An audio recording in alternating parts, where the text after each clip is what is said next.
Selamat siang teman-teman pecinta BPC. Kita kedatangan tamu spesial ini hari ini. Beliau tapi bukan tamu juga ya, memang orang sini juga. Orang sini ya, tapi pada siang ini spesial kita ini adalah mantan ketua BPC Bukit Tinggi Pers Group. Kita akan sedikit menanyakan kepada beliau cerita kronologis pendirian BPC, apa-apa yang telah dilakukan BPC di Bukit Tinggi terkait jurnalistik. Pak Iwan, ya. Selamat siang Pak Iwan. Ya, selamat siang juga. Kita banyak netizen menanyakan beberapa bulan ini apa BPC itu apa? Apakah perkumpulan wartawan? Apakah yang banyak macam-macam? Jadi dari kesempatan ini kita akan menanyakan BPC ini apa sebenarnya BPC ini? Ya, BPC atau Bukit Tinggi Pers Club itu merupakan suatu organisasi perkumpulan wartawan. Jadi yang berkumpul di sini itu memang wartawan. Nah, kenapa BPC ini dibentuk?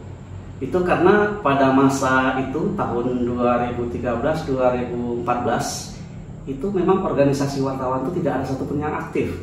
Padahal di sini juga ada PWI dulunya, IJTI juga ada orangnya, tapi tidak ada satupun yang aktif pada waktu itu.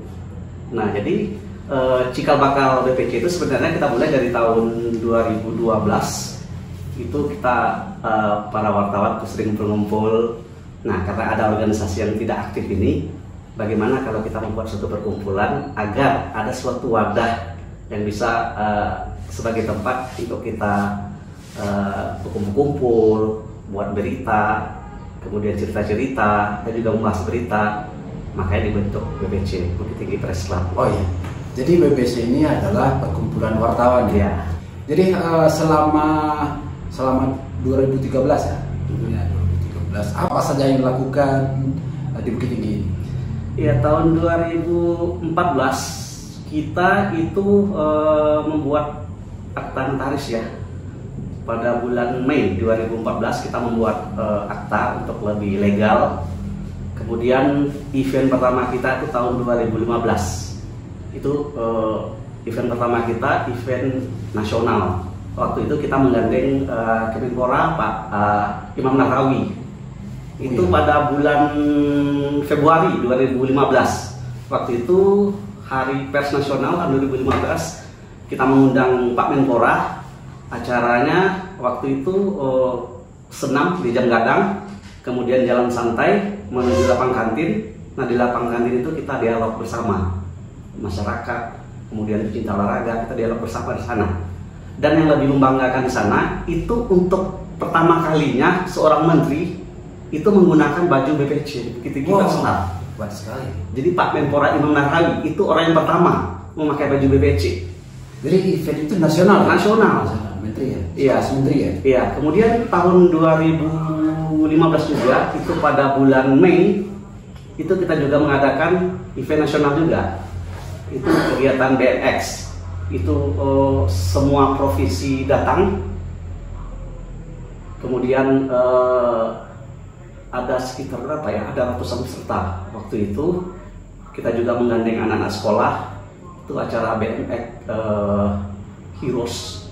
Jadi di sana ada freestyle banyak lah gitu lombanya. Itu event nasional juga. Ya, dari 2013 sampai 2014 event yang paling terakhir ini yang dilakukan oleh BPC sebagai penitia atau IO? Event terakhir ini ya lomba-lomba kebanyakan ya, kayak semacam lomba video kreatif. Kita juga menggandeng banyak pihak swasta. Tapi saya pernah melihat itu di IG BPC ya.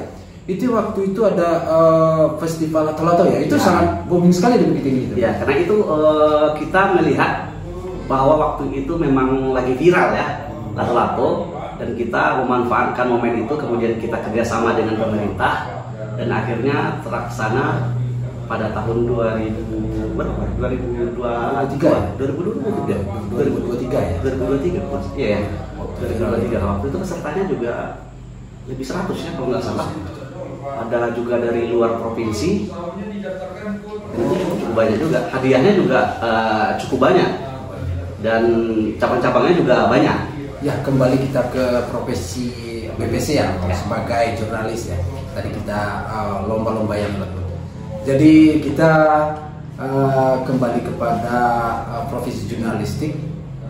Jadi apa pemberitaan yang di kawan-kawan di BBC ini yang Berita apa nih?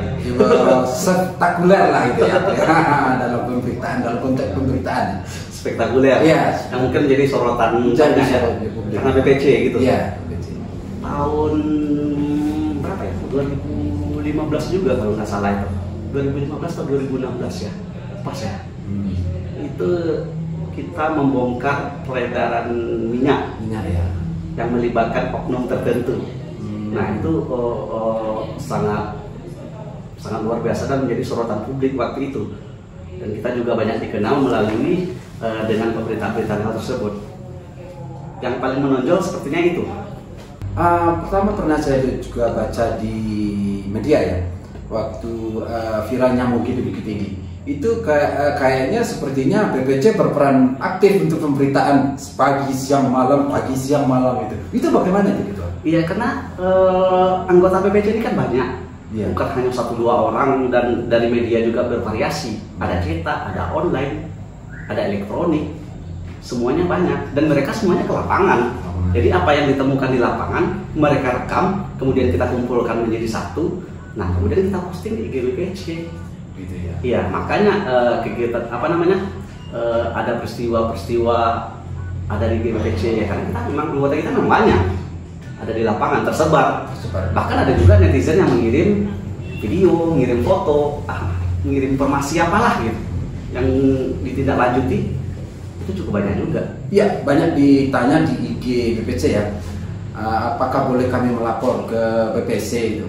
Itu bagaimana cara pelaporannya? Itu kan banyak yang dipertanyakan oleh netizen di IG-nya BBC. Itu bagaimana itu? Ya kalau sekedar untuk melaporkan informasi ya silahkan aja, nggak ada masalah. Dan kalau ya memang sumbernya memang ingin disamarkan ya kita samarkan.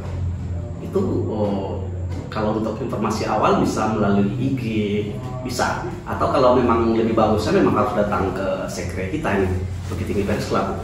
Nah itu bisa diceritakan gimana kronologisnya, apa temuannya, apa kira-kira yang ingin ditindaklanjuti. Kemudian kalau bisa ya memang ada bukti. Karena kalau ya memang nggak ada bukti, kita kan susah juga. Ini benar apa enggak? Karena kita juga akan konfirmasi gitu kan. Tidak hanya sekedar informasi awal. Ya karena di pelaporan ini netizen itu sangat sensitif sekali ya.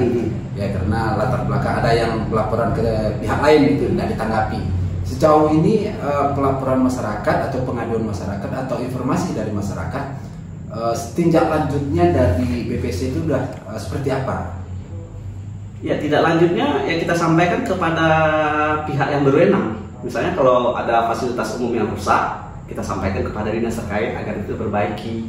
Kadang-kadang ada semacam, anggaplah itu jalannya mungkin lubangnya kecil, tapi karena banyak yang kecelakaan di sana, itu jelas menjadi prioritas perbaikan, dan itu menjadi sorotan masyarakat umum.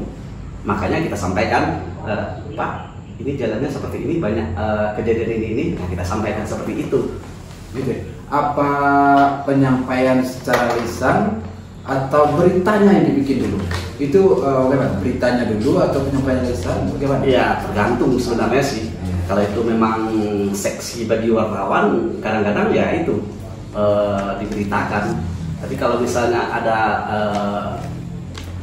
nggak usah lah sekedar ini aja, ya kadang-kadang kita secara lisan atau tulisan melalui WA juga, kadang ada juga. Ya sedikit lagi kita kembali kepada BBC. Pak Carito di BBC. Selama di BBC menjadi ketua apa yang sangat berkesan gitu? Yang sangat berkesan itu ya kebersamaan. Karena kebersamaan itu jarang kita dapatkan ya. Kalau di BBC ini kayaknya kekeluargaan itu lebih tinggi. Jadi kalau ada event, kalau ada kegiatan itu kompak. Jadi kebersamaan itu sangat tinggi. Kadang-kadang kita liputan bareng. Memang mungkin itu sepele tapi di hati itu terasa. Oke, terima kasih Pak Ketua. kembali ke BBC. Selamat sore. Kita akhiri. Assalamualaikum warahmatullahi wabarakatuh.